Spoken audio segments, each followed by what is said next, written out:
hello, quilting friends, and happy Feature Friday. Thank you guys for joining me again today in my sewing studio. I do appreciate y'all being here. We are going to pick up where we left off last time with our quilt. We had finished off our first set of rows of quilting with our paisley design, and it is time to get nesting. So I'm going to turn you guys around, and we're going to start with our nesting feature. So here we are. If you remember, we had stitched out our paisley design. We had put 2 rows together in our layout space and perfectly spaced them. And now we ended right here, and it is time to nest these rows together. On my display, you can see our pattern that had 2 rows worth of stitching, and we are still in our home screen, and I am going to hit my nesting feature. And once that opens up, we just follow the directions that come across the bottom of our display. And that first direction is select and mark your nesting point. And you guys know that I like to find a point somewhere in the middle of the width of my quilt top. So I'm going to choose, let's see, there is a nice little point on this curve here, all the way down at the bottom of my design work. I'm going to choose this as my nesting point. And you know, I like to drop my needle in my fabric for choosing my nesting point, but if you're not comfortable with that, you can always use a marking tool, whether it's a fabric chalk or fabric pencil or fabric pen. Just make sure you're comfortable with it on your fabric, that you know it's going to come off. So I have marked my nesting point. So I have selected and marked my nesting point. I'm going to come over here on the right hand side of my display and touch my green check mark. And now it says roll my quilt. So I'm going to come on down to my roller bars and unlock those. And you can see my quilt top here with the needle in it where I selected my nesting point. I'm just going to slowly and carefully roll my quilt top. I don't want to put extra tension on that point where my needle is. I want to make sure I roll it enough where I've got plenty of space for my nested row to stitch out, but I don't want to roll it too much where the back of my machine head here is going to hit my roller bar. And I want to make sure that there's plenty of space kind of in here, and I don't want my stitching to kind of end up with my foot hitting this bar here. I want to make sure that there's plenty of space to stitch out. I probably could go one more little tiny bit just to make sure I have enough room. And then I'm gonna just turn my front roller bar a little bit and get that in place. I still have plenty of bounce in here. If you roll it too tight, sometimes you'll get wrinkles in your backing fabric. So you want to roll it enough, but not too tight. You want to have a little bit of wiggle room in there. Okay, so I've rolled my quilt, roll the quilt, done. I'll touch my check mark. Now it says move the machine to your nesting point. Well, my machine's at my nesting point because I have my needle in my fabric. So I'm at my nesting point. If you've used a marking tool to mark your nesting point, you're just going to recenter your machine over the point that you marked.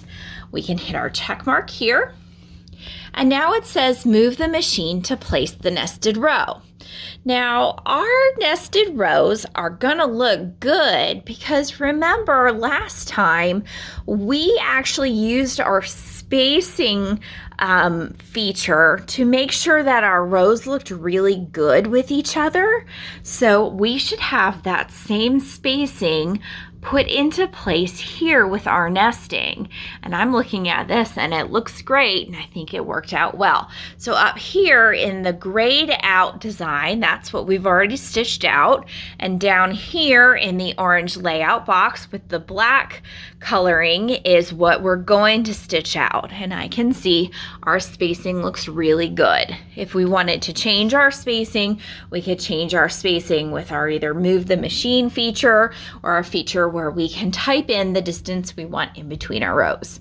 But we look really good because we've really already worked with our nesting when we decided the distance we wanted in between our 2 rows in our repeat feature last time. So I'm going to hit my check mark here and it says nesting complete. So we are ready to go. Now I want to make sure again, I had lifted my needle so my needle is out of my fabric. You always want to make sure your needle's out of your fabric before you go on to any of your next steps. You don't want to risk tearing your quilt at all. Now from here, this is where before I start stitching this out, I want to baste my sides of my quilt down before I go on to the next step of stitching out. So I'm going to make sure that I've got my batting smoothed out and any wrinkles out of my quilt top. You know, when I've got kind of vertical jelly roll strips here, I want to kind of eyeball them and make sure they're as straight as possible.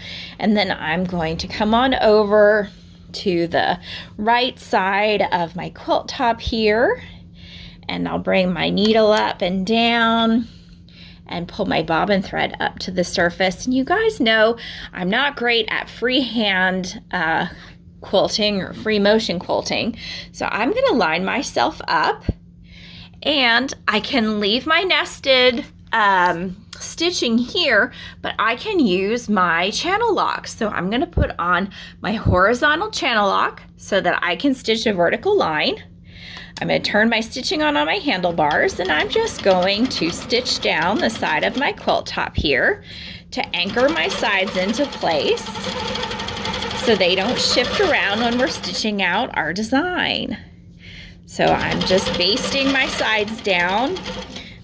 This is how I do it. You can do it any way you like. That's probably far enough. I'm gonna just go ahead and bring this thread up to the surface and pull my little bobbin thread up here and clip my threads. Y'all, putting this little hook on here, it's just a sticky command hook. It's the best thing. I never lose my scissors, and they're always where I need them to be. I'm going to release my channel lock and walk on over to the other side, and I will do the same thing for the right side of my quilt. Make sure it's nice and smooth. I'm going to bring my bobbin thread up to the surface here. That way I have both of those tails. Realign myself. I'm going to engage my horizontal channel lock and turn my stitching on and just come down the side of the quilt so that I'm anchoring this side and basting it down.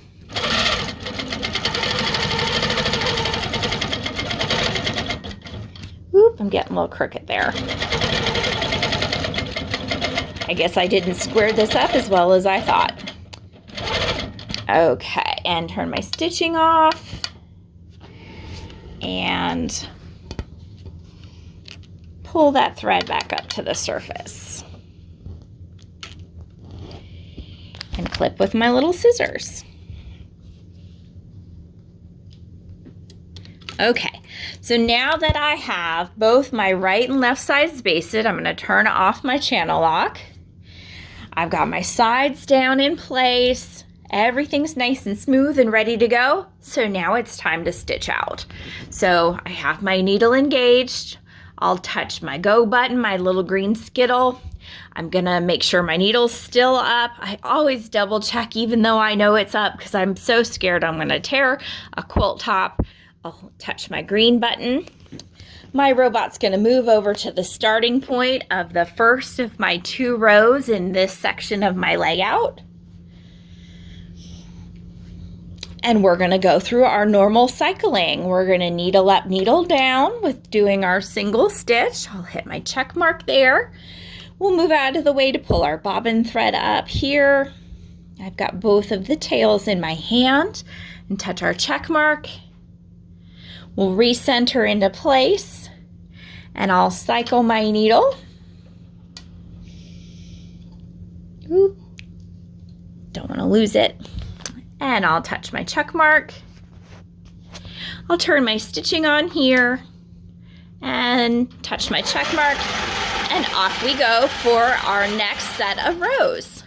I'm gonna let this stitch out because I know it's nice and noisy and you guys don't want to hear it, but I'm gonna let this go and then I'll bring it right back to you guys so you can see it all stitched out. All right, everybody, another 2 rows stitched out on our quilt top. I think it turned out great.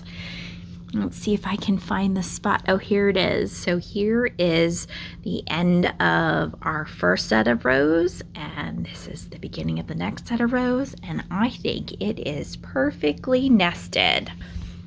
I think what I really love is when you are working with multiple rows in one layout and you can adjust the spacing, then it comes through when you're doing your nesting. So you don't even have to worry about working with moving your rows back and forth and adjusting the spacing then. If you've got it right when you're working with your repeats, when you're doing your original setup, it comes through in your nesting and really ends up looking nice and seamless. I love that. So make sure you work with that feature when you're setting up and it comes through beautifully in your nesting. Thanks so much for joining me today. I appreciate you all and we'll see you guys real soon.